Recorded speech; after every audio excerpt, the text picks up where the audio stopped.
Hi folks, welcome back to Stacey Can. Today I am making a grapefruit shrub. I love shrubs. They're fantastic and highly versatile. They're great with, you know, obviously your favorite cocktails, or you can use it to spruce up your sparkling water, but you can also add some salt and pepper and a little bit of olive oil to it and make yourself salad dressing, which would be with grapefruit, especially now because grapefruits are in season. They're a winter harvest. So all your citrus fruits are winter harvest here in the States. So just keep that in mind. This is a good time to make them. And then, so you can do that with a salad dressing. You can also mix it up with, add it to your favorite protein, like, putting this over, fish or, you know, chicken or poultry or, tofu. This would be with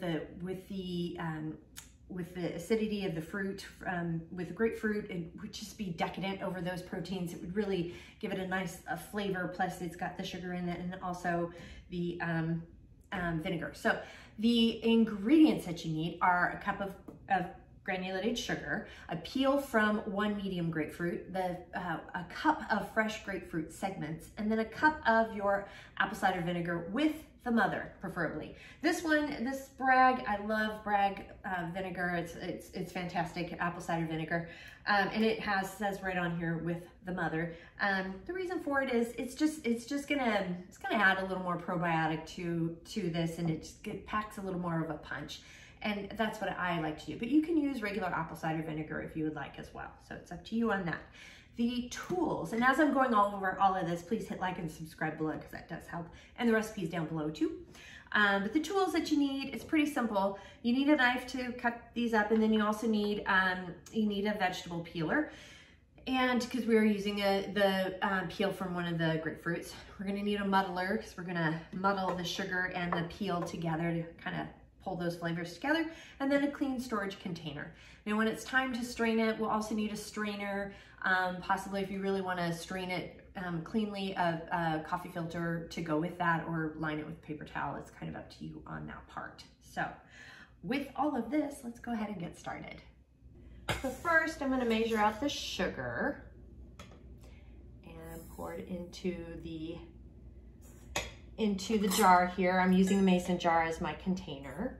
Now before I peeled this, I did pour some hot water over the peel itself to get some of the, it's just kind of a good idea to clean the outside of the peel, especially if you don't get organic. It'll help wash off any of the waxiness that sometimes they put over the fruits to preserve.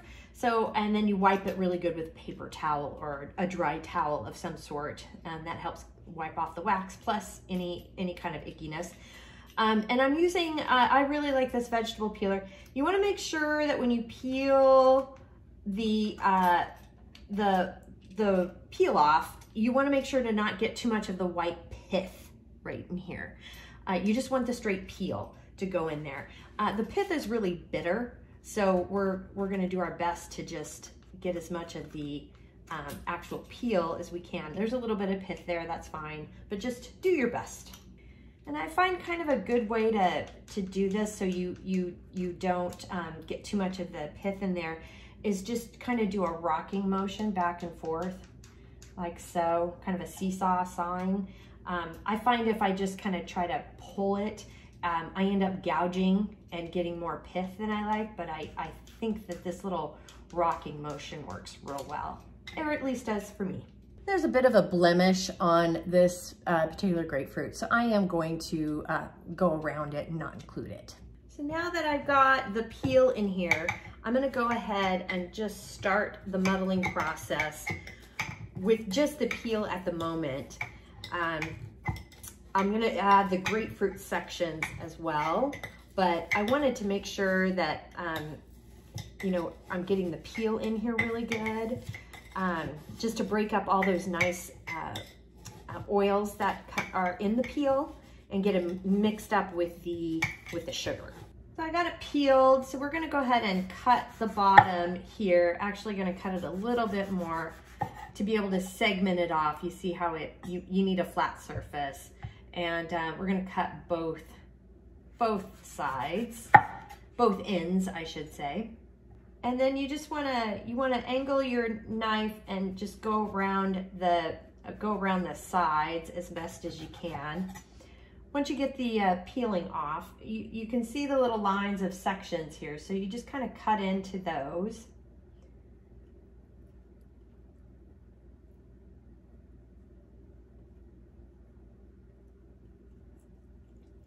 And just pull the section out. I got a cup now of the grapefruit sections plus all the juice that goes with it. We're just gonna pour this into the jar, and I did just discover a little piece of the section, the bitter section. We don't want to add this part of the grapefruit because it gets really bitter. So that's why we remove that. Now that I have it in here, the section pieces in here, we're going to go ahead and muddle all of this in together along with the sugar and the grapefruit peel. And you're just going to want to stir it around a little bit too, because you'll notice that there's still some of the sugar down below that hasn't been mixed up.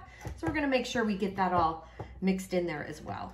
Now I'm going to give this a good shake, especially the ones cider vinegars that have the mother in it. You do have to give them a good shake. They have settlement down on the bottom. If you're using regular processed apple cider vinegar, you don't have to. And I've got my funnel in here, and I'm just pouring out a cup of vinegar.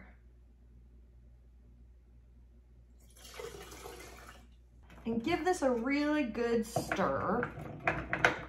And now you just go ahead and put your lid on your container, and we'll set this in the refrigerator for 2 to 4 days. I'll check it after 2.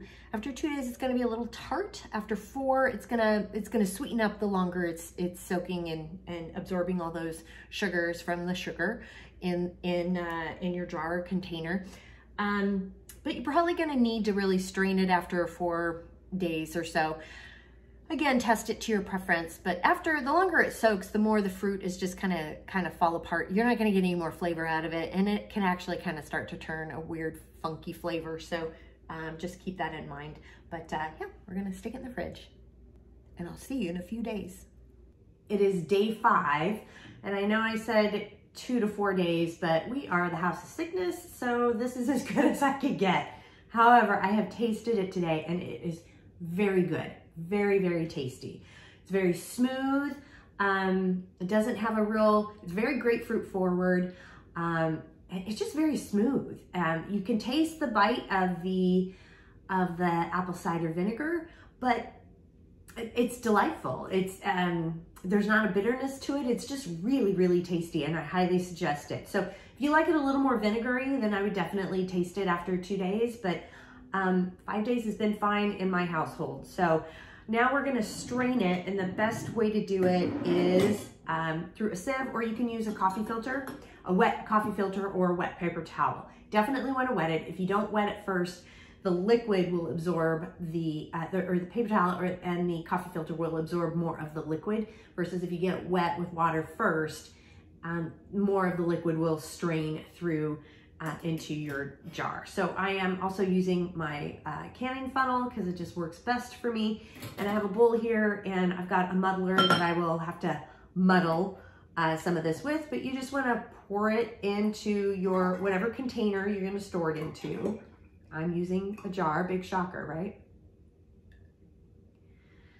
And I've got some of it in here, and I'm just going to use the muddler to just kind of smush some of the liquid out of it. And this is how we make grapefruit shrub.